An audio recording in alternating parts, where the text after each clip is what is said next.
Histoire 1. Michael, le maléfique. Imaginez le calme oppressant d'une prison ancienne, ses murs chargés d'horreur. Les lumières vacillent dans le long couloir, à peine suffisant pour éclairer la silhouette qui se tient immobile derrière une vitre. Michael, un détenu accusé d'un quadruple homicide, vous observe avec des yeux vides et froids. Ce n'est pas un meurtrier ordinaire.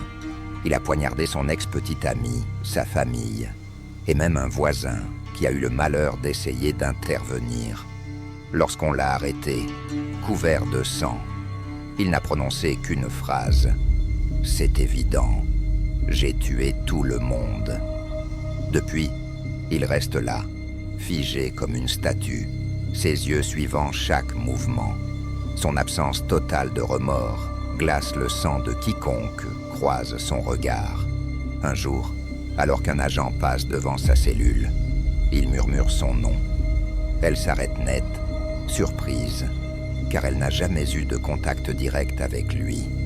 Intriguée, elle s'approche, l'air méfiant. C'est là que tout bascule. D'une voix imitant à la perfection son ton et ses inflexions, Michael commence à réciter mot pour mot une conversation privée qu'elle avait eue avec un collègue.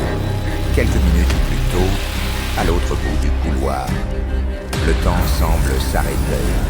Le silence devient lourd, terrifiant. Comment peut-il savoir? Comment peut-il tout entendre avec une telle précision à travers ces murs épais? Un frisson glacial parcourt la colonne vertébrale de l'agent. Elle se rend compte qu'il y a quelque chose d'encore plus sombre que l'âme de Michael derrière cette vie. Quelque chose qui regarde, écoute et attend. Et ce n'est que le début. Like et abonne-toi pour découvrir plus d'histoires, vraies glaçantes, comme celle-ci. Histoire 2. L'homme en verre. Imaginez une soirée d'été paisible, perdue dans une maison isolée au pied des montagnes.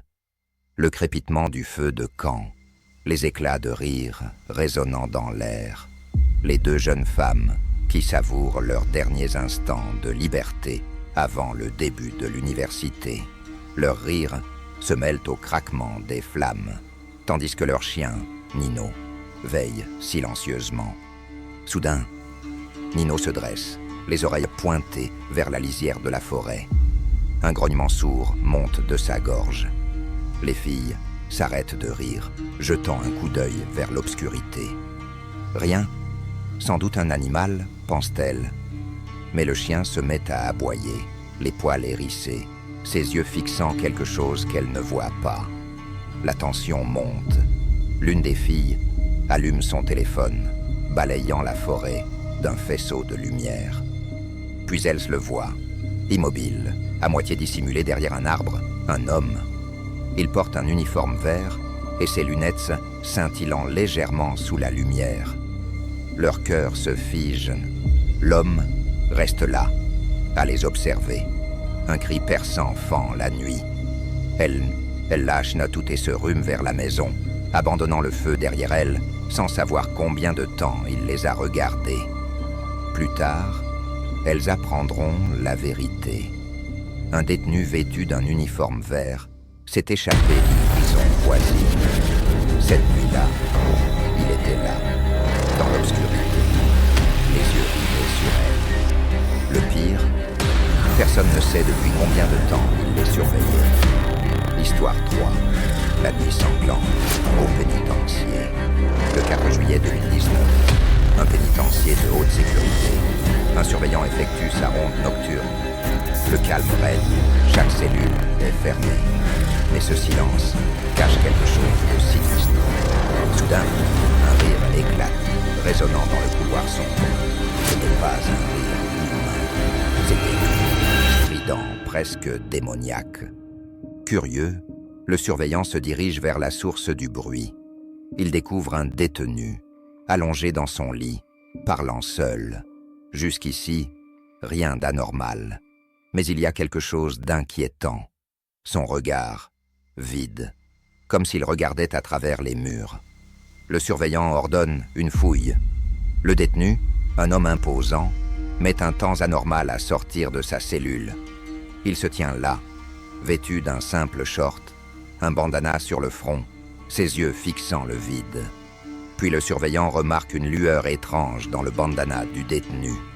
Il s'approche, la méfiance gravée sur son visage. « Tourne-toi », ordonne-t-il. Mais au lieu d'un téléphone caché, le détenu sort une lame de métal improvisée. En une fraction de seconde, il charge.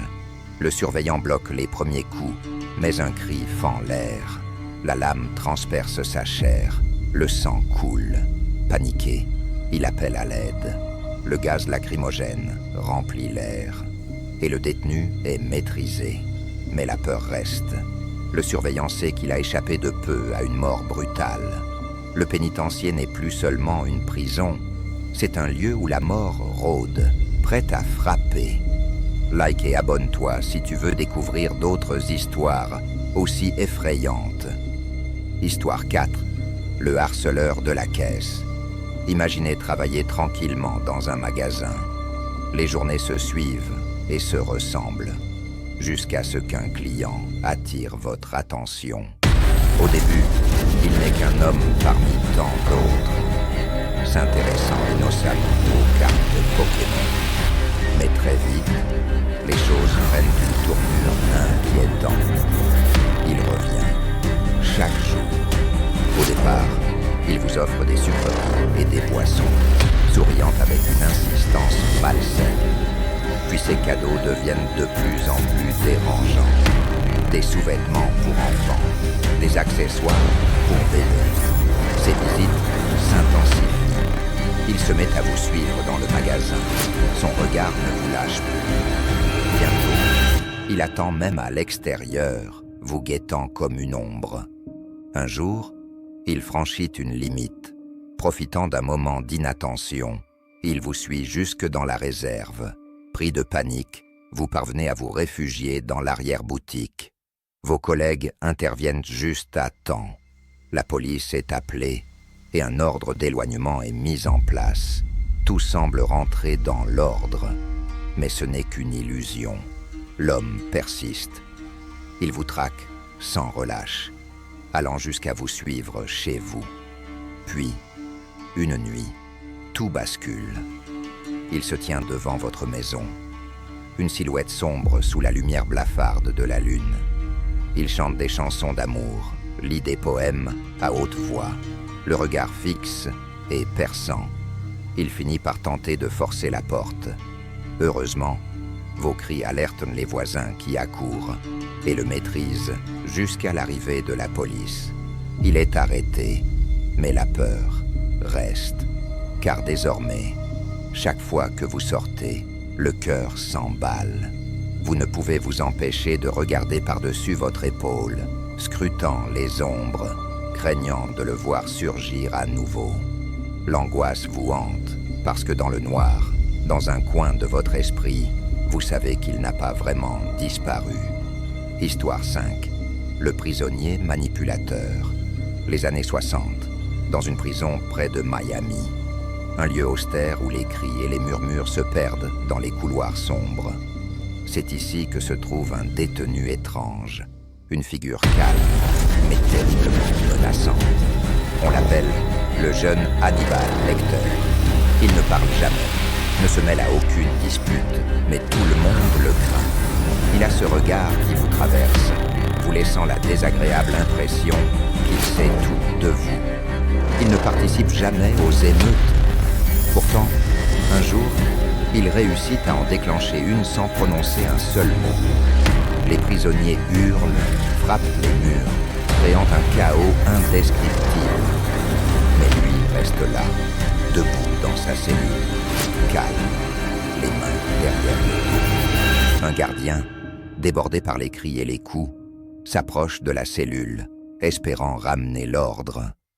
Le détenu lève alors les yeux et le fixe. Un frisson parcourt l'échine du gardien. Puis, d'une voix basse, presque hypnotique, le prisonnier commence à réciter une série de chiffres. Le gardien fronce les sourcils essayant de comprendre. Ce n'est que lorsqu'il reconnaît la suite qu'un froid glacial l'envahit. C'est son propre numéro de téléphone que le détenu murmure. Mais comment a-t-il pu l'obtenir? Le gardien recule, le souffle court. Tout son être se fige. Ce détenu n'est pas seulement dangereux. Il est capable de choses que personne ne peut expliquer, des choses qui dépassent l'entendement. Après ce jour, le gardien ne l'a plus jamais regardé de la même manière, parce que derrière ces barreaux, il n'y a pas seulement un homme, mais un manipulateur prêt à jouer avec l'esprit de ceux qui s'approchent trop près.